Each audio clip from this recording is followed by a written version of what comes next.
Buenas tardes a todas y a todos. Les doy una cordial bienvenida. Mi nombre es Minerva Juárez, directora general de la Asociación Iberoamericana de Sociología y Estudios Sociales. Agradezco su asistencia. En el marco del Día Internacional de las Mujeres, hoy tenemos la conferencia Mujeres en la Ciencia, trayectorias académicas frente a los arreglos de cuidado infantil en México. Tema sumamente necesario, siendo este un recordatorio de la lucha constante que vivimos las mujeres para alcanzar igualdad de derechos. Cada 8 de marzo es una conmemoración a la reivindicación de nuestros derechos, haciendo una revisión de lo que aún nos falta alcanzar para tener condiciones de igualdad en espacios como lo es el espacio familiar, sobre todo en el trabajo de cuidados. Contamos con la exposición de dos importantes investigadoras en esta temática, la doctora Lucía Espinosa Nieto, de la Universidad Autónoma de Baja California, y la doctora María de Lourdes Velasco Domínguez, de la Facultad Latinoamericana de Ciencias Sociales. La doctora Lucía Espinosa Nieto es profesora investigadora de tiempo completo en el programa de Sociología de la Universidad Autónoma de Baja California, formada en el feminismo por la colectiva editorial Hermanas en la Sombra. Doctora en Ciencias Sociales por la Universidad Autónoma del Estado de Morelos, realizó una estancia postdoctoral en el Centro Regional de Investigaciones Multidisciplinarias de la UNAM. Es integrante del Sistema Nacional de Investigadoras e Investigadores del CONACYT y socióloga por la Universidad Autónoma del Estado de México. Sus líneas de investigación son hostigamiento y acoso sexual en el ámbito científico, violencia de género, reclusión y sociología visual. Es integrante de la Academia Joven de México y de la International Sociological Association de la colectiva editorial Hermanas en la Sombra y forma parte del registro de especialistas en estudios de género y feminismo del Centro de Investigaciones y Estudios de Género de la UNAM. Además, es integrante de la Red Feminista Anticarcelaria de América Latina. Por su parte, la doctora María de Lourdes Velasco Domínguez es investigadora feminista interseccional y antiesencialista, especialista en políticas de cuidados con perspectiva de género por la Flaxo Brasil y Claxo. Además, es doctora en investigación en ciencias sociales por la Flaxo México y maestra en estudios de género por el Colmex. Actualmente realiza una estancia postdoctoral en el Centro de Estudios Internacionales del Colegio de México y pertenece al Sistema Nacional de Investigadores en el nivel 1. Sus líneas de investigación son Sociología Política de los Cuidados en América Latina, Análisis Comparado de Políticas Sociales con Perspectiva de Género y Metodologías Mixtas y Cualitativas. Muchas gracias por aceptar la invitación. Cedo la palabra a la doctora Lucía Espinosa Nieto. Adelante. Hola, muchas gracias por la invitación. Pues antes que nada, nos sentimos honradas de estar en este marco del 8M, ya que pues nuestras preguntas de investigación pienso que giran en torno a poner un granito de arena para poder resarcir las violencias que viven las mujeres en diversos contextos. En esta ocasión, nosotras les traemos una investigación pues que surge en diversos diálogos, sobre todo en un diálogo que tenemos la doctora Lourdes Velasco y yo, sobre todo en el contexto de las compañeras que maternan, pero también que están insertas en el ámbito científico y académico, que pues no nos fuimos dando cuenta que no es un tema menor, sino que va teniendo diversas complejidades. Tanto es que, por ejemplo, nos llamó la atención o nos llama la atención este post con el que nos gustaría iniciar o arrancar la presentación.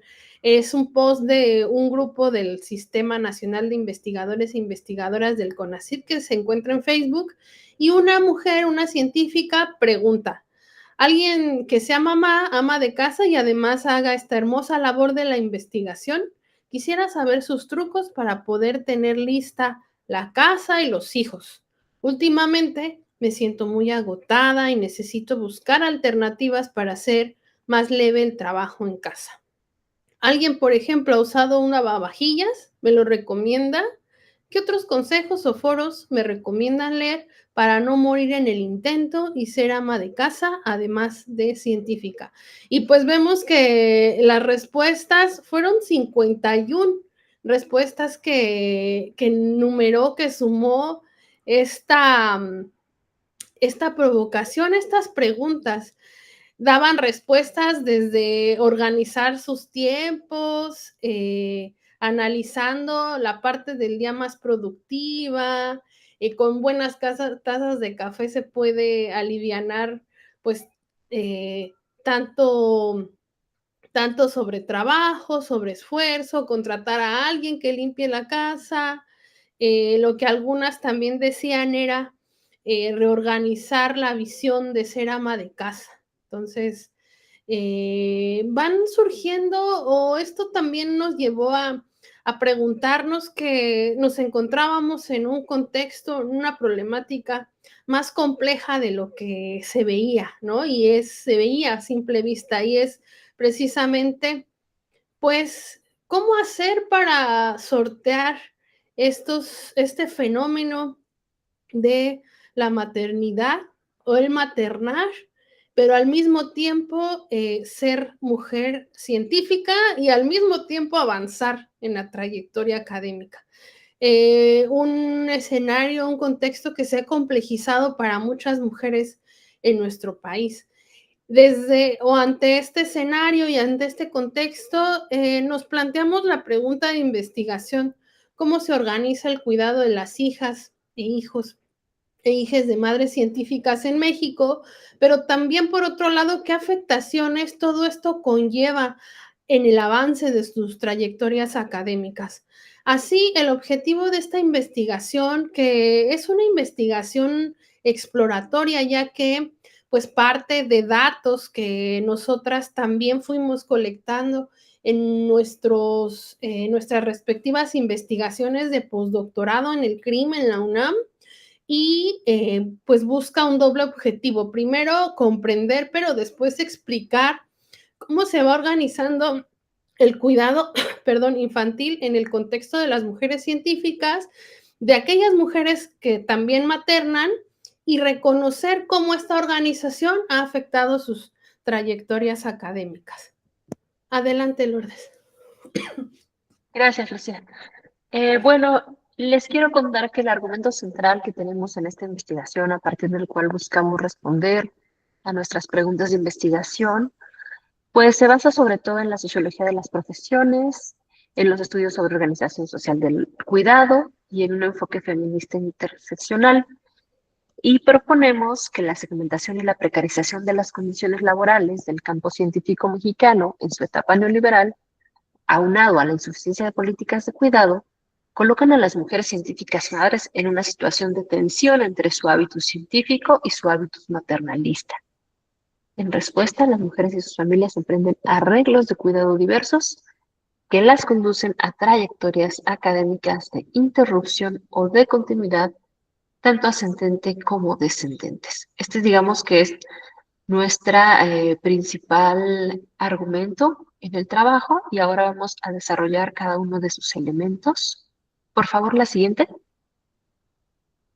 Para empezar, hablaremos del estado de la cuestión. Adelante, Lucy. Adelante, gracias, Lourdes. Con la revisión de las investigaciones previas que se han hecho sobre el campo del trabajo de cuidados, las mujeres académicas, encontramos dos vertientes. Por un lado está este trabajo de cuidados en la familia, en tensión con el trabajo de cuidados académicos de las mujeres. Por ejemplo, lo que fuimos encontrando es que hay una carga doméstica y de cuidados mayor.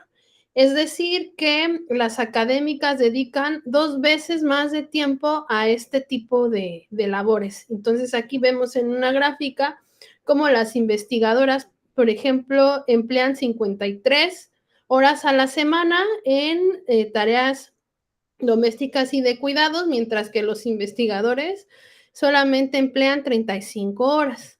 Ahora, este porcentaje sube cuando nos enfocamos o nos dirigimos hacia las profesoras de asignatura, que emplean 62 horas a la semana, y las profesoras y los profesores de asignatura, en comparación, emplean 36 horas a la semana. ¿Qué fuimos encontrando también en estos estudios? Pues que hay factores de desigualdad, es decir, que, por ejemplo, las mujeres entre 30 y 44 años son las que realizan más este tipo de trabajos. La edad, la pertenencia étnica también va a ser un factor fundamental en este factor desigual. Por ejemplo, las mujeres indígenas y las afrodescendientes emplean 71.6 horas a la semana en este trabajo doméstico y de cuidados. Ahora, las mujeres, según el área académica, donde también emplean más tiempo, es las mujeres que están insertas en el área de ciencias sociales. Ahora, cuando en el contexto de la pandemia, el impacto fue mayor, ya que estas horas aumentaron, o sea, estas 63 horas, 53 horas, por ejemplo, a la semana, aumentaron en 13.4 horas para las académicas y 7.6 horas para los varones. Entonces, aquí vamos viendo también que en el contexto de la academia va elevándose esta cifra de manera importante. Las consecuencias en la carrera académica de las mujeres que fuimos encontrando fue que ellas tenían menor productividad, pero también menor bienestar ante eso. Hay impactos severos en la salud, sobre todo la física y la emocional. Encontramos que existe una penalización laboral por asumir las responsabilidades de cuidado, es decir, que pues hay llamadas de atención administrativa y también dentro de este entorno subjetivo, intersubjetivo, van generando las mujeres una tensión muy fuerte entre la maternidad, el trabajo, pero también lo que se espera de la academia. Van van generando diversos conflictos ante este escenario. ¿Cuáles son las estrategias y desafíos que las mujeres han empleado para poder enfrentar estos escenarios? Por lo regular ocurren a apoyos de la pareja, pero también a guarderías, muchas veces privadas y otras, muy pocas guarderías que vienen de prestaciones de derechos laborales. Algunas mujeres también ante este escenario pues, han decidido postergar la maternidad, ya que vemos y vamos viendo cada vez más que las universidades pues no son compatibles con las políticas de conciliación que puedan disminuir estas tensiones entre la maternidad y la academia. Es decir, que pues todo esto está regido, todo esto pasa debido al modelo competitivo que hay en la academia, que va invisibilizando el trabajo de cuidados. Por otro lado, tenemos estos estudios que se dedican a explicar el trabajo académico y de cuidados en las mujeres. Es decir, este trabajo académico de cuidados, pues son todas esas actividades que están devaluadas, pero también son invisibles en la academia. Por ejemplo, todo este trabajo administrativo que hacemos, todos estos comités de igualdad de género donde participamos, que van sumando también horas extra al trabajo laboral que hacemos de investigación, de docencia, por ejemplo, esta organización de eventos y sobre todo el apoyo emocional a los estudiantes. Esto de maternar a los estudiantes entre comillas, pues entra dentro de todas esas actividades extra que desarrollan las mujeres. Esto va generando una desigualdad, pues, muy latente, ya que las mujeres asumen más estas tareas de cuidados que los varones y eso limita más los tiempos de dedicación a la investigación. También muchas de estas tareas extra no son remuneradas o no son pagadas. ¿Cuál es el impacto? Mayor estrés también, menor bienestar, menos oportunidades para poder acceder a puestos de investigación y limitaciones en la trayectoria científica, pero también en la consolidación profesional. ¿Qué hacen las universidades ante eso? Los estudios han demostrado que siguen invisibilizando estas tensiones y estos conflictos entre el ser madre y ser científica, y también van devaluando las tareas que las mujeres hacen para poder asumir esas tensiones y esos conflictos. Falta de reconocimiento, pero también de compensación para el trabajo académico de cuidados extra que realizan las mujeres. Muy bien. Para tratar de, digamos, aportar a los estudios previos sobre el tema, observamos que hace falta un estudio sistemático de las distintas posiciones que ocupan las mujeres en el campo científico. Esto no está sistemáticamente estudiado, por lo cual proponemos partir justamente de la teoría de los campos para situarnos en el campo de producción científica y ver cómo dentro de este existen diferentes posiciones laborales que van a jugar las mujeres con diferentes condiciones laborales que van a incidir en el plano de la organización del trabajo de cuidados. Por otra parte, este campo de producción científica necesita para su operación diaria, tiene como su requisito de posibilidad el campo del trabajo de cuidados. Este otro campo se compone de un conjunto de instituciones, entre las que se encuentran el Estado, las instituciones estatales, proveedoras de cuidado, el mercado también de cuidados, las familias, que han sido históricamente las principales proveedoras de este trabajo, y las comunidades. Aquí, en este campo de trabajo de cuidado, las mujeres han sido históricamente las principales proveedoras debido a la división sexual del trabajo prevaleciente. Y es interesante también que el capital que se juega en el campo del trabajo de cuidados, pues es justo la capacidad de cuidar. Sin embargo, se encuentra devaluada, no está remunerada ni reconocida socialmente.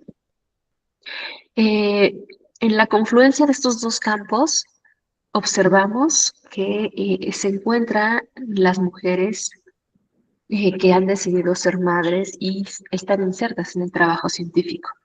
De cada uno de estos campos, las mujeres, digamos que contribuye a formar un hábitus propio. Por una parte, un hábitus científico, acorde a la posición y a sus condiciones laborales, y por otra parte, un hábitus de cuidados, que como vamos a ver puede ser más o menos apegado a la división sexual del trabajo tradicional. En este sentido, observamos que hay una tensión entre estos dos hábitos y que va a estar en juego, se va a poner en juego, se va a tratar de resolver a partir de diferentes arreglos de cuidados que van a repercutir en las trayectorias científicas de las mujeres. Entonces, para cerrar, puedes decir que el campo científico requiere para su operación del trabajo de cuidados, porque son interdependientes, y el campo de poder, que pareciera que está menos relacionado, sin embargo, es el campo de las políticas públicas, que es justamente el que jerarquiza los otros dos campos y además distribuye recursos y significados en cada uno de estos campos. Entonces va a tener también un papel central. La siguiente, por favor. Para entender cómo se organiza entonces el trabajo productivo y de cuidados, proponemos esta clasificación en 5 tipos de arreglos familistas. El primero sería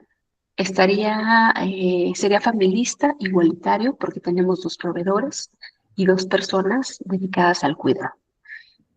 El segundo sería un arreglo familista feminizado porque habría 2 proveedores y una cuidadora principal. Es decir, que las mujeres tendrán aquí una doble carga o doble jornada laboral. En el tercero tendremos un arreglo familista tradicional con un proveedor y una cuidadora principal. En el cuarto, un arreglo familista alternativo con una proveedora y un cuidador principal. Y en el quinto, un arreglo feminista tradicional flexible, donde generalmente las mujeres dedican tiempo parcial al trabajo de cuidado, al trabajo productivo remunerado, o los hombres dedican tiempo parcial al cuidado. Eh, bueno, en este caso hablamos en términos, como podrán ver, de un supuesto de parejas heterosexuales, debido a que es la más frecuente en la sociedad y es la que encontramos además en nuestra muestra. En complemento a estos arreglos, puede haber apoyos del mercado, del Estado, de la familia extendida o de la comunidad, eh, y lo denominamos apoyos porque cubren un número reducido de horas diarias, pero cuando estos apoyos sobrepasan o abarcan una jornada laboral de 8 horas, podríamos hablar ya de corresponsabilidad, especialmente en el caso del Estado. Cuando hablamos de cuidados, de servicios de cuidado, con este horario extendido. La siguiente, por favor. Lucy. Sí, gracias. Muy bien, ahora las trayectorias académicas de las mujeres en el campo científico. ¿A qué nos referimos con estas trayectorias? Nosotras las entendemos desde lo que plantea Elder en esta perspectiva de cursos de vida.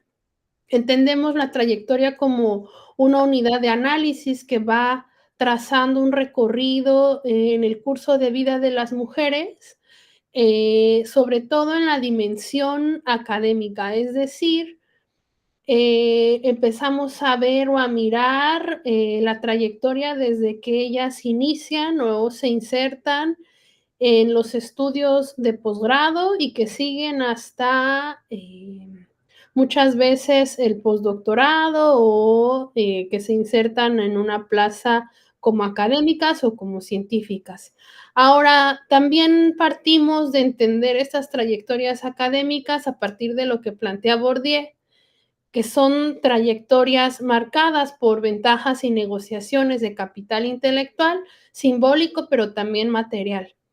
Estas trayectorias académicas van exigiendo, por un lado, la acumulación de capital intelectual, que va dependiendo de méritos, de estrategias de acumulación de esos méritos, ¿no? Por ejemplo, hacer artículos de investigación, asistir a conferencias, pero también un posicionamiento dentro de las instituciones, un posicionamiento crítico, pero un posicionamiento también intelectual.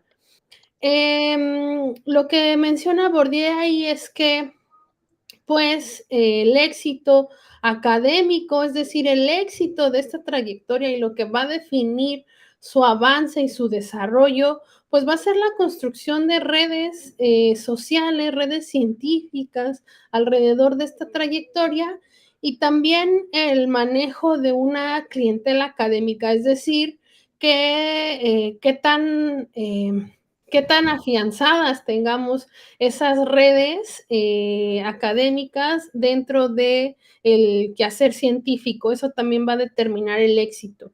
Ahora, con esta investigación, nos hemos dado a la tarea de entender cómo las mujeres van transitando por estas trayectorias académicas y lo que nos hemos dado cuenta es que, por ejemplo, el capital intelectual que se forma dentro de estas trayectorias académicas no va siendo compatible con el hábitus de cuidado ni el hábitus maternalista. Para poder entender de fondo estas trayectorias académicas y cómo cruzan por el arreglo de cuidados y los significados, analizamos o empleamos dos tipos de análisis. Primero, un análisis documental de fuentes primarias y secundarias, con el fin de caracterizar las desigualdades socioeconómicas y de género en la composición de este campo científico mexicano. Y después hicimos un análisis de entrevistas a profundidad, donde nos centramos en mirar, uno, los arreglos de cuidado, los significados de las mujeres al ser científicas, que entienden, cómo se percibe en su rol de científicas y sus trayectorias académicas, es decir, cómo se desarrollaban, cómo evolucionaban, qué ritmo tenían. Nuestros perfiles que tomamos de una submuestra, ya que esta submuestra parte de una muestra mayor que tanto la doctora Lourdes como yo fuimos tomando o desarrollando en nuestras respectivas investigaciones de posgrado, de postdoctorado, disculpen. Lo que hicimos es ubicar y seleccionar a mujeres con nivel doctorado que tuvieran edades entre 33 y 49 años, que fueran madres de uno o dos hijos o hijas y que estuvieran casadas y que también, y por ahí tuvimos dos participaciones de mujeres que se encontraban en unión libre. Ahora por acá tenemos una tabla. Al final pudimos ver o analizar el caso de 12 mujeres con diversas posiciones en el campo científico, mujeres investigadoras postdoctorantes, pero también mujeres investigadoras por tiempo determinado y por tiempo indeterminado. ¿Cuál era la diferencia? Que las de tiempo determinado aún no tenían plaza definitiva y las de tiempo indeterminado ya tenían plaza definitiva. Con dos o con un hijo, y los estados de la República donde pudimos hacer la investigación fue con mujeres más bien que radicaban en Guanajuato, Jalisco, Guerrero, Sinaloa, en Zacatecas, de la Ciudad de México, de Morelos y en Yucatán. La mayoría pertenecía al Sistema Nacional de Investigadores e Investigadoras, a excepción de dos casos. Y nada más, hasta acá. Lourdes.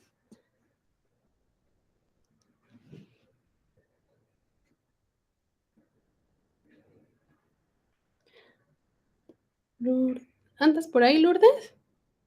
Ya, solo que se me pasó a prender el micrófono. Les comentaba que les voy a comentar de algunas claves que encontramos para entender las desigualdades en el campo científico mexicano. En primer lugar, la segmentación de este campo. Esto tiene que ver, siguiendo los conceptos de campo, con las diferentes posiciones y condiciones laborales con las que se estructura el campo académico. En la base de la pirámide tenemos a los profesores por clase o asignatura, cuyos contratos laborales solo, como su nombre lo indica, son por clases o por horas, el pago es por horas. Hemos encontrado que con la bibliografía existente podemos aproximar algunos elementos que nos ayudan a entender el hábitus y la subjetividad de cada una de estas posiciones. En el caso de los profesores por clase o asignatura, se habla de que hay una incertidumbre ante el futuro, inestabilidad laboral, inseguridad social, sentido de no pertenencia, aislamiento, ansiedad y estrés. Aunque hay una diversidad de motivos por los cuales las personas se insertan y se mantienen en esta posición. Por otro lado están las investigadoras por México y los becarios y becarias postdoctorales. Con respecto a estos becarias postdoctorales, habrá que decir que en México pues no tienen condiciones, no se reconoce como un trabajo, no son ni estudiantes, ni trabajadores, ni parte de la institución. también tienen dificultades por la falta de derechos laborales y la fuerte exigencia de publicar y avanzar en sus carreras para conseguir una posición más estable. En el caso de los profesores de tiempo completo definitivos y por tiempo determinado, son posiciones donde ya se reconocen derechos laborales, pertenencia a una institución, estímulos, elevadas cargas de clase y actividades administrativas, menos tiempo para la investigación.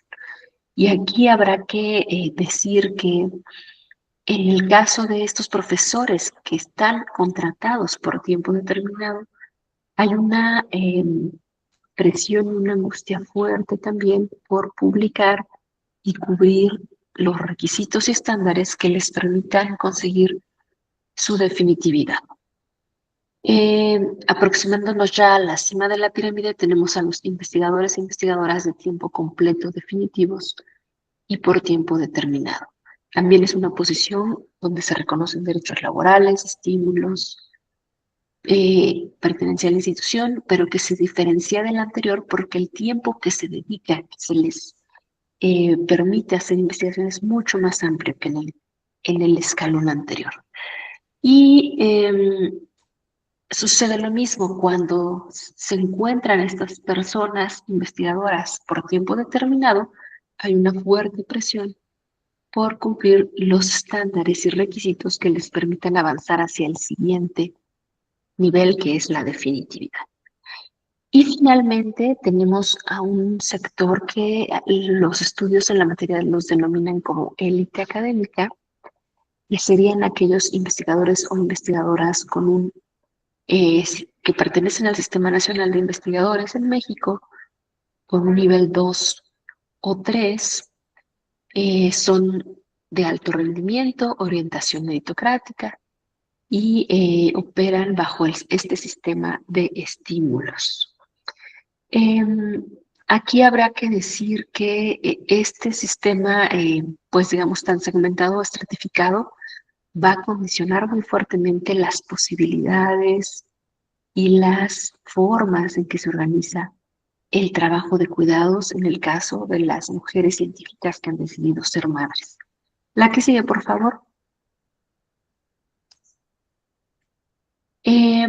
Por otra parte, pues sabemos también que desde las décadas, por lo menos las últimas 2 décadas del siglo pasado, hay un fuerte incremento de las mujeres en esta matrícula de personas empleadas en el campo científico, y esto se hace sin tener en cuenta un cambio institucional encaminado a involucrar a las instituciones de educación, pero también a las instituciones estatales en general, en la provisión de cuidados.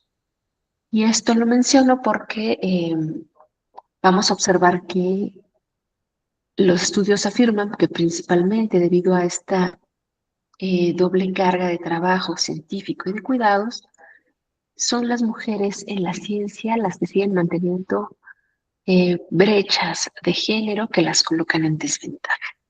En la gráfica, por ejemplo, podemos observar el porcentaje de hombres y mujeres en estas posiciones científicas que veíamos anteriormente. Podemos ver que en todas la proporción de mujeres es menor que la de hombres, pero conforme se va subiendo en la pirámide, la proporción de mujeres va disminuyendo, mientras que entre las y los becarios postdoctorales, las mujeres representan el 47%, en el escalón más alto, que son investigadoras e investigadores de tiempo completo, solo representan el 40%. Y ya como integrantes del Sistema Nacional de Investigadores, únicamente el 38.7% son mujeres. Entonces, la literatura nos dice que una hipótesis para entender estas brechas tiene que ver justamente con estas horas, este tiempo mayor que las mujeres destinan al trabajo de cuidados en contraste con los hombres. La que sigue, por favor. Por otra parte, cuando entramos a ver qué pasa con ese selecto grupo de trabajadoras de la ciencia que está en el Sistema Nacional de Investigadores, observamos también brechas importantes, sobre todo cuando se va avanzando hacia los niveles más altos, hacia la punta de la pirámide. Entonces, y esto se ha mantenido para el 2002 y el 2018. En el 2018, aunque ha habido un avance para cerrar esas brechas, en todos los niveles sigue prevaleciendo. Mientras las mujeres en el nivel de candidatas representan el 43.8%, vean, en los últimos niveles 2 y 3, la proporción disminuye considerablemente en más de 20 puntos porcentuales. En el nivel 3 se ubica hasta 22% la proporción de mujeres. Entonces, esto nos habla de pues condiciones de desigualdad para el ejercicio de la ciencia por razones de género. La que sigue, por favor. Y como les decía, de acuerdo con la literatura, esto tendría que ver con lo que hemos denominado una crisis de cuidados en el campo científico. ¿En qué nos referimos? Pues con que, como nos lo indican los recuadros del lado izquierdo, hay una diversidad, una gran desigualdad de condiciones laborales que impiden el cuidado. Por ejemplo, en las posiciones más bajas, los profesorados de asignatura tienen condiciones variables. No todos poseen seguridad social ni acceso a licencias de maternidad o servicios de cuidado. Los postdoctorantes solo tienen acceso a servicios médicos, más no a licencias por maternidad, paternidad, ni mucho menos a servicios de cuidados. Únicamente aquellos profesores, profesoras y trabajadores de investigación que se encuentran con contratos, ya sea temporales o permanentes, tienen afiliación a las instituciones de seguridad social mexicanas, como son el IMSS y el ISSSTE. Ellos sí tienen derecho a licencias, servicios de cuidado, permisos por lactancia y ausencia por enfermedad, además de servicios médicos. También habrá que mencionar que para los integrantes del SNI es posible la extensión por 1 año de este estímulo económico en caso de embarazo. Sin embargo, pareciera que, diríamos, está muy fragmentada la proporción de beneficios públicos para el cuidado. Sin embargo, cuando entramos a ver cuál es la cobertura real de servicios de cuidado, en este caso en estancias o guarderías, observamos que la demanda potencial es enorme. Sin embargo, estas instituciones solo alcanzan a cubrir, vean, en el caso del ISSSTE el 5.4% y del IMSS el 8.8% en el 2022. Es decir, que no hay, el Estado mexicano no proporciona los recursos suficientes para hacer efectivo este derecho a la seguridad social y proporcionar servicios de cuidado. Por eso hablamos de la existencia de una crisis de cuidados en el campo científico que tiene como consecuencia continuar delegando estos trabajos de cuidados en las familias y principalmente en las mujeres, en este caso las madres, que también laboran en el área científica. La que sigue, por favor, Lucy. Bueno, a continuación vamos a entrar ya a detallar los hallazgos de nuestra investigación. Para ello, hemos dividido nuestra muestra de acuerdo a la trayectoria académica que siguieron las mujeres científicas. Vamos a comenzar con la trayectoria de interrupción, después continuaremos con las trayectorias de continuidad, que hemos dividido en 2 tipos, la ascendente y la descendente. La que sigue, por favor. Ok. Muchas gracias. Muy bien. ¿Qué encontramos en este tipo de trayectoria de interrupción? Fuimos encontrando o la definimos porque nos dimos cuenta que era una trayectoria que ocurría al término del doctorado, pero también en el nacimiento del primer hijo o el segundo hijo. Es decir, las mujeres científicas, después de este evento del nacimiento, decían, o del término del doctorado, decidían interrumpir sus trayectorias. ¿Qué significa esto de interrumpir? No quiere decir que se olvidaban de la academia totalmente, pero sí decidían o ya no seguir en el posgrado, darlo por terminado y no introducirse en el campo laboral o en el ámbito laboral a seguir con su quehacer científico. Aquí les mostramos los resultados que obtuvimos de acuerdo a las plazas que ocupaban las mujeres científicas. Entonces, hay un primer grupo que es el de las investigadoras postdoctorales. Estas investigadoras postdoctorales fuimos encontrando que interrumpen sus trayectorias hasta por un año o más después del nacimiento de su primer hijo y que estas causas iban coincidiendo con el crecimiento de estos, de los hijos, pero también con la finalización del doctorado. Es decir, que cuando ya consideraban que los hijos tenían más de un año o más de vida, ya optaban por regresar otra vez al ámbito científico y académico. Fuimos encontrando en las narrativas también que las becas postdoctorales iban facilitando el regreso al ámbito científico. Sin embargo, las mujeres seguían asumiendo los roles de cuidadoras principales, es decir, no por regresar otra vez implicaba que dejaban de cuidar. Sin embargo, sumaban a esa labor de cuidados el trabajo doméstico también.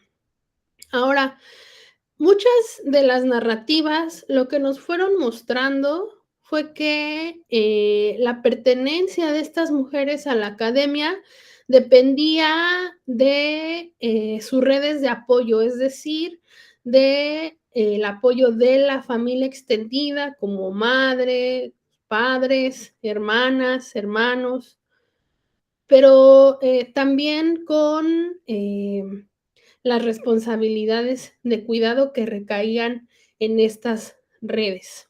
Es decir, que mucho se apoya o hay mucho apoyo con este tipo de elementos.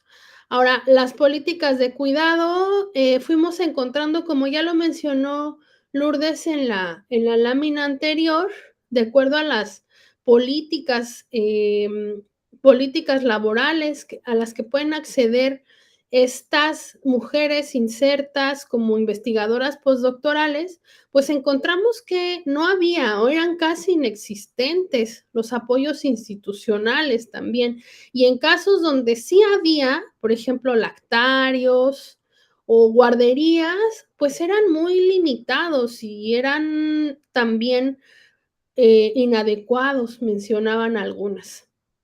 Por ejemplo, Emma, que por cuestiones de confidencialidad, pues cambiamos el nombre, lo dejamos en el anonimato, pero Emma, una investigadora en el área de biología, nos comentaba que ella ocupaba un lactario, pero desafortunadamente no estaba bien ubicado porque estaba cerca de la dirección del centro de investigación, entonces ella se sentía vigilada, pero también incómoda.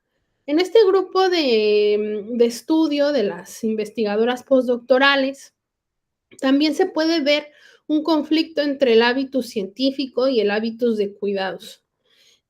Por ejemplo, la maternidad genera culpa, pero también genera sufrimiento, en contraste con la satisfacción por hacer la investigación. En este caso, tenemos aquí el ejemplo de Lilia.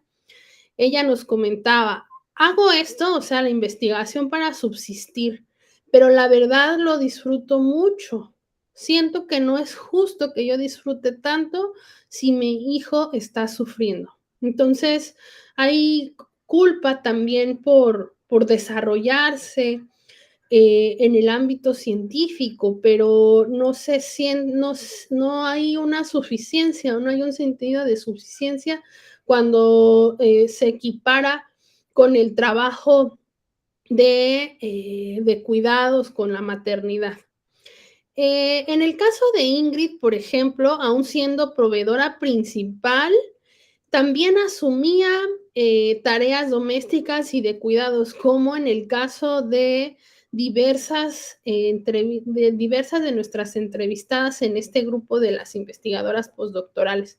Ella comentaba, pasan días en los que no duermo revisando literatura, escribiendo artículos. El único tiempo disponible es cuando todos duermen. Entonces decía Ingrid que esta actividad, o sea, tener un pie en la academia y un pie siendo madre, era un trabajo casi sobrenatural. En este grupo de las investigadoras por tiempo determinado, encontramos que muchas de ellas, aunque tienen permisos formales, recurren también a acuerdos informales para poder extender, por ejemplo, el periodo de la lactancia y el periodo de cuidados, que en las narrativas fuimos encontrando que era uno de los periodos donde había más conflictos y donde había más tensiones en este momento de la lactancia, porque no habían espacios óptimos, porque tampoco hay recursos óptimos para poder ejercer la lactancia en estos momentos. Otro punto es que, por ejemplo, cuando las parejas asumían los roles de proveedores y cuidadores, si bien reducían las tensiones en el ámbito científico y de cuidados, también iban aportando elementos para poder reducir los conflictos en estos casos. Isaura, otra investigadora, planeó su embarazo, por ejemplo, al final del doctorado, pero tuvo que interrumpir su trayectoria por problemas de salud. Aquí está un ejemplo cuando la pareja también le entra o asume algunas tareas de cuidados y comenta, estuve en cama 4 meses después de tener al bebé, entonces el que se las vio negras fue mi esposo. Cuidaba al niño, lavaba la ropa, hacía la comida y cuando el bebé dormía, él trabajaba en su tesis. Entonces, se va viendo que hay una participación activa de las parejas y esto va reduciendo las tensiones entre el hábitus científico y el hábitus de cuidados. Ahora, el primer año de vida, por ejemplo, de la hija o el hijo es el periodo más desafiante, fue lo que fuimos encontrando también. Y como ya les había comentado, especialmente en el momento de la lactancia, aquí es donde se genera más tensión. Muchas interrupciones no dependen de conseguir una plaza, sino que también se van planificando en función del término de los estudios de alto nivel, es decir, de los estudios de doctorado. Y el regreso a la academia se cruza con la disponibilidad de oportunidades laborales, pero también becas doctorales para estas mujeres, facilitando su reinserción después del primer año de vida de sus hijos, como ya había comentado, y en muchas de las narrativas también lo que nos comentan es que, pues, estando un año o más fuera de la academia, se siente un conflicto muy fuerte, una tensión muy fuerte, porque, como les comentaba, no se sentían suficientes las mujeres, no sentían como esta realización plena siendo científicas. Entonces era lo que les permitía las becas postdoctorales, era regresar. Ahora, ¿qué arreglos de cuidados encontramos aquí y que predominaban más en estos dos grupos que vimos que vimos de trayectorias interrumpidas, pues por un lado están los arreglos familiaristas alternativos, es decir, existe una proveedora y un cuidador principal. Por ejemplo, en el caso de Estefanía, ella era la principal proveedora, mientras su esposo asumía las responsabilidades del hogar. Sin embargo, a pesar de que era proveedora y que su esposo hacía las tareas domésticas, el trabajo doméstico, seguía también asumiendo el papel de cuidadora. Mariana, por su parte, trabajaba y su esposo se encargaba del hogar mientras realizaba su investigación postdoctoral. Entonces, sobre todo después del contexto de pandemia por COVID-19, muchos empleos se trasladaron al home office, mucho dio pie o dio pauta que algunas opciones de arreglo de cuidados, sobre todo por parte de las parejas, pudieran ser elegidas o ser acopladas conforme esta modalidad laboral, sobre todo para los esposos, ¿no? Que es un fenómeno interesante y es un aspecto interesante, ¿no? Que ya vamos viendo que hay más participación de los varones en estas tareas. Sin embargo, todavía pues siguen existiendo brechas y siguen existiendo todavía elementos que hay que resarcir con respecto a las tensiones que se tienen. Otro tipo de arreglos de cuidado que observamos en este grupo, pues son los arreglos familiaristas feminizados, es decir, donde hay dos proveedores y una cuidadora principal. En estos casos, las mujeres asumen la tarea con ayuda de empleadas domésticas para poder continuar desarrollando su trayectoria. Por ejemplo, Ingrid mencionaba que aunque ella y su pareja eran proveedores, ella se encargaba o se seguía encargando mayormente del cuidado, de la tarea de cuidado con la ayuda de estas redes externas.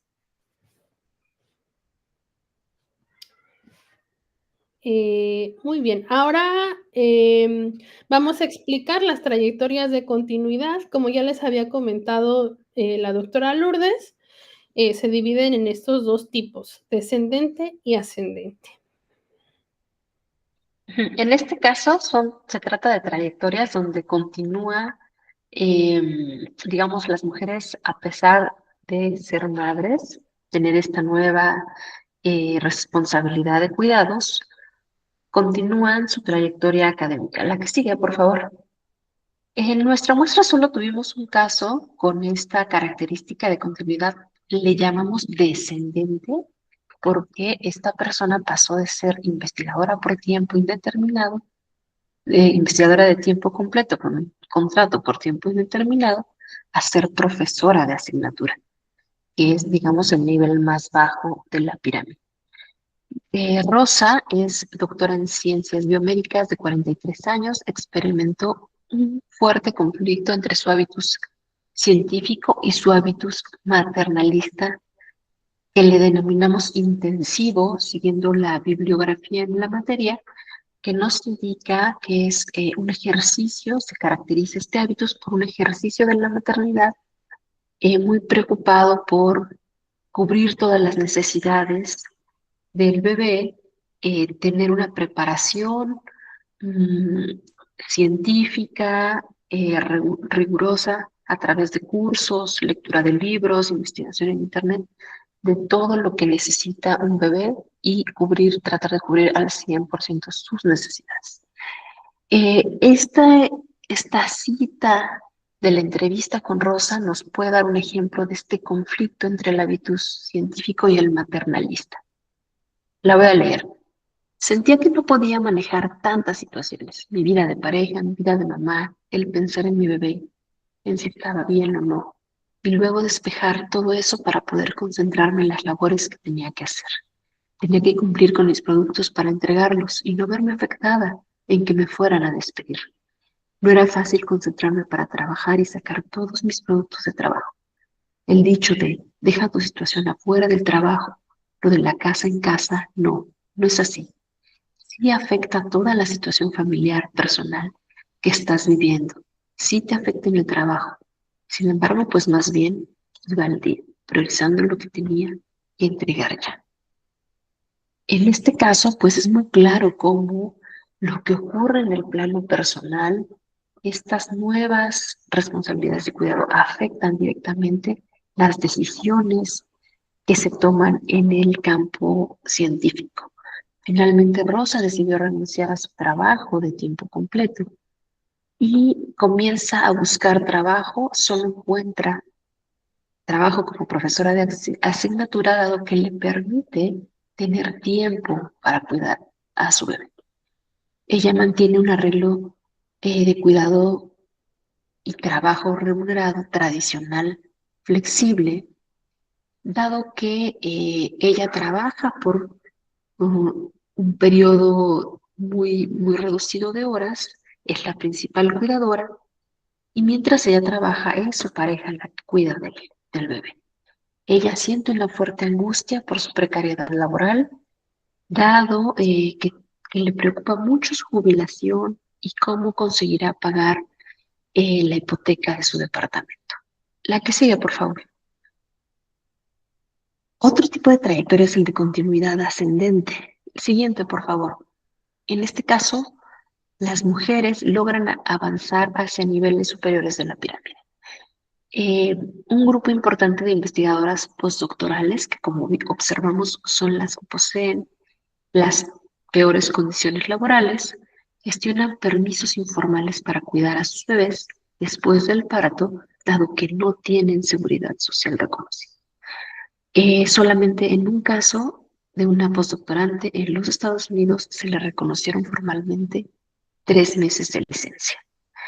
En el caso de Irma, y bueno, como de todas las postdoctorantes de esta submuestra, hay también este conflicto entre el hábito científico y el maternalista.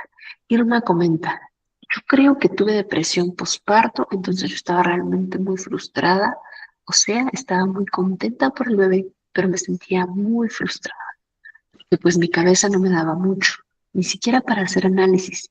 Realmente me costó muchísimo trabajo concentrarme en algo. Los primeros 6 meses no hice absolutamente nada y me costó mucho trabajo pues hasta intentar trabajar. Me sentía como muy sola y muy abandonada y realmente sentí que había perdido mi carrera por completo. Me sentía muy frustrada y eso me hace sentir muy culpable con la bebé porque la quería mucho y también estaba muy contenta de tenerla. La que sigue, por favor.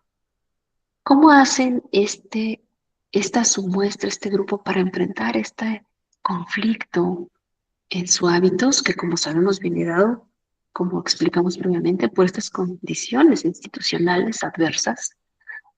Pues predominan arreglos familistas de una proveedora y de un cuidador. Para uno de los casos, implicó la adaptación para la mujer dedicada a la ciencia. Esto implicó adaptarse desde un hábitus maternalista en el que se asumía que ella era la principal o debía ser la principal cuidadora de su bebé, a tener un rol como cuidadora secundaria. Entonces ella trata de adaptarse a esto porque su pareja, que tenía una inserción laboral más precaria, le ofrece dedicarse al cuidado de tiempo completo. Ahora sí, el tipo de arreglos que más prevalece es justamente el familista de 2 proveedores y 2 cuidadores. Familista porque, como dijimos, aquí no hay condiciones institucionales que favorezcan el cuidado y hay una búsqueda de igualdad entre hombres y mujeres. En muchos casos ambos se dedican al trabajo científico. Y como mencionaba, tampoco las condiciones laborales y la inseguridad les permite pagar servicios de cuidados. La que sigue, por favor. Tenemos otro subgrupo que es el de las investigadoras por tiempo determinado. Acá sí ejercen todas ellas su licencia de maternidad, algunas también comentan que su pareja toma su licencia de paternidad, coinciden en que son insuficientes y desiguales con respecto al que reciben los padres. Por ejemplo, Camila es doctora en biotecnología de 45 años y Elena, doctora en ciencias sociales también de 45 años, mostraron experimentar también este conflicto entre el hábitus que les impele, les lleva a esta deber moral de cuidar, ¿no? Y por otro lado, el hábito científico es también deber moral incorporado, un conjunto de disposiciones incorporadas para llevar a cabo el hábito científico. Ante este conflicto, Camila expresó: de verdad que leía los artículos y no me entraba nada. O sea, esto que le llaman el cerebro de embarazada. De pronto sí dije, no quiero leer, no puedo, tenía que escribir un review y no pude. Y yo me quedé con mi bebé. O sea, lo que casi no pude hacer con mi primera hija. Debido a su baja productividad, tanto Elena y Camila se encontraban en riesgo de perder su puesto laboral, dado que eran investigadoras por tiempo determinado, y esto les generó síntomas de ansiedad, depresión, que las llevó a requerir terapia psicológica e incluso psiquiátrica. La que sigue, por favor. En estos casos, el arreglo más común también es el de dos personas cuidadoras y dos proveedoras, pero dado que sus condiciones laborales son mejores, hay quienes recurren al mercado de cuidados informal a partir de empleadas del hogar para que les apoyen por determinadas horas en los cuidados informales, en los cuidados infantiles, perdón. Acá es importante mencionar que se ve a este trabajo de cuidados desarrollado por las empleadas del hogar como una ayuda. También se menciona que es barata. Y también observamos casos donde hay una explotación por más tiempo de la jornada laboral convencional del tiempo de estas mujeres. Tenemos, por ejemplo, este testimonio de Elena, quien se refiere a Laura, su empleada del hogar, de la siguiente forma. Era un ángel, cuidaba a Paula, su hija, limpiaba la casa, o sea, todo lo que tenía que ver con el trabajo del hogar y los cuidados lo hacía Laura de 9 a 6. Yo llegaba a las 6 y todo estaba en orden. Yo ya no hacía nada más que estar con la bebé. Es decir, que aquí las empleadas del hogar son fundamentales para lograr reconciliar el hábitus maternalista y el científico, pero a costa del trabajo precarizado y por horario extendido de las empleadas del hogar. La que sigue, por favor. Finalmente tenemos un grupo con condiciones mucho más privilegiadas, que son las investigadoras que ya tienen una plaza, un puesto por tiempo indeterminado, o como le llaman también, definitivo. El arreglo de trabajos predominante acá es el de dos personas proveedoras y dos cuidadoras, aunque también hay trabajadoras del hogar asistiendo, y también las mujeres reconocen que llevan a cabo mayores actividades de cuidado infantil o familiar que sus parejas. Por ejemplo, ellas dicen que se dedican más tiempo a las reuniones escolares y a los chats escolares, o que ocupan más tiempo en realizar compras para la familia o en la gestión de los cuidados, específicamente contratar a estas empleadas del hogar e indicarles cómo realizar sus labores. Estas mujeres expresan tener mayor flexibilidad horaria o incluso trabajar menos de lo que su centro de investigación espera. Y esto les ha permitido, digamos, estas condiciones de ser definitivas, les ha permitido flexibilizar su hábito científico y priorizar su hábitus materno. Esto lo observamos en dos testimonios. Irma comentó: me di cuenta de que no podía tener dos prioridades, o era el trabajo o eran las niñas, y decidí que quería estar con las niñas. desde ese momento no estoy tan estresada por tener esta cuestión de una carrera exitosa. En este mismo sentido, comenta Elena, yo estoy consciente de que no estoy trabajando las 8 horas que se espera que trabajemos, pero así lo he decidido, porque en las tardes no quiero poner a mi hija a ver televisión para yo ponerme a trabajar. La que sigue, por favor. Bueno, antes de pasar a las reflexiones finales, simplemente decir que en este último grupo, pues damos cuenta de que, como pudieron ver, si regresamos tantito, por favor, las investigadoras ya son definitivas, pero tienen el nivel, vean, el nivel 1 en el SNI. No han alcanzado los niveles más altos, que son el 2 y el 3. Sin embargo, estamos observando que ellas deciden priorizar el hábitus maternalista. Esto puede ayudarnos a explicar por qué es menor la proporción de mujeres que llegan a los niveles más altos del SNI. Priorizar la maternidad en un contexto en el que las instituciones no proporcionan servicios de calidad para el cuidado infantil ni condiciones óptimas para conciliar las dos actividades, justamente está conllevando a que tenga afectaciones en el avance de las mujeres en su trayectoria profesional. Ahora sí, lo que sigue, por favor. Ok, muy bien. Y ya como reflexiones finales, pues lo que hemos comentado hasta acá y lo que hemos estado dando cuenta a lo largo de estas primeras respuestas a nuestra pregunta de investigación es que por un lado, pues la academia no ha sido compatible con las mujeres que deciden ser madres, pero también con las que al mismo tiempo deciden desarrollarse en el ámbito científico.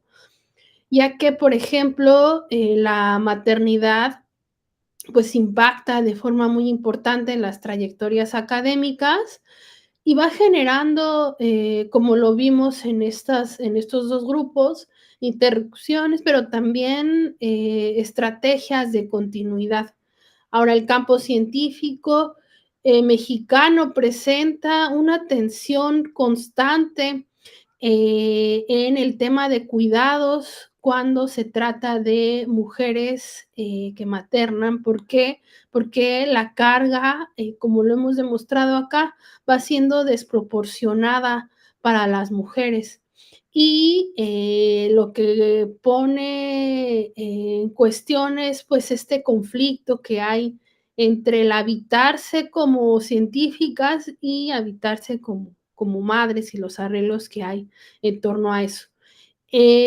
También pudimos constatar que el modelo de arreglos de cuidado pues va revelando un impacto muy importante en la continuidad, pero también en la interrupción de las trayectorias. Se van dando con diversos fenómenos y elementos de por medio que van propiciando esa continuidad y esas interrupciones. Por ejemplo, estas redes que las mujeres utilizan o han utilizado para poder garantizar los cuidados, estos nuevos modelos donde las parejas varones también están entrando a esos arreglos, también nos van hablando de cómo va cambiando pues el modelo de las mismas familias. Sin embargo, también lo que pudimos constatar ante estas estrategias o estos arreglos de cuidado es que aún faltan políticas públicas que puedan transformar la organización del trabajo, que puedan aportar para conciliar el campo científico con el campo de cuidados sin precarizar ni las condiciones de las mujeres científicas, ni las condiciones laborales de ellas, pero también ni las condiciones laborales de aquellas otras mujeres que están atrás, que son las que pues también se emplean o son empleadas para los trabajos domésticos, ¿no? Como ya nos lo comentaba la doctora Lourdes en la diapositiva anterior.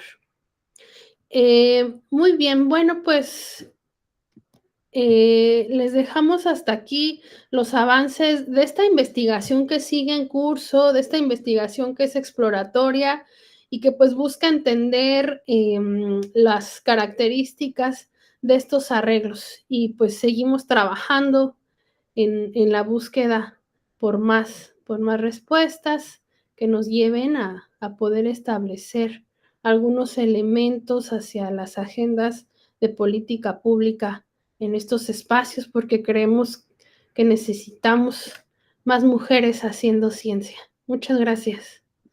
No sé si tengas algo que decir, Lourdes.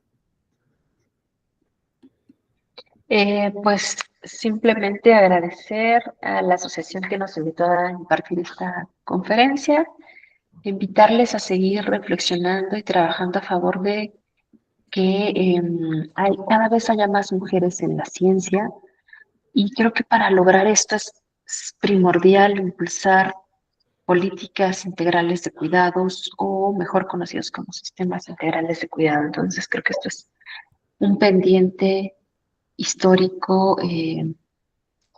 para enfrentar este problema histórico que venimos arrastrando debido a la crisis de cuidados que vive la sociedad en general, pero la academia y el campo científico en particular. Gracias. Muchas gracias. Nos llevamos estas reflexiones y a nombre de la Asociación Iberoamericana de Sociología y Estudios Sociales, les agradecemos por compartirnos los aportes de su investigación. Voy a detener la grabación.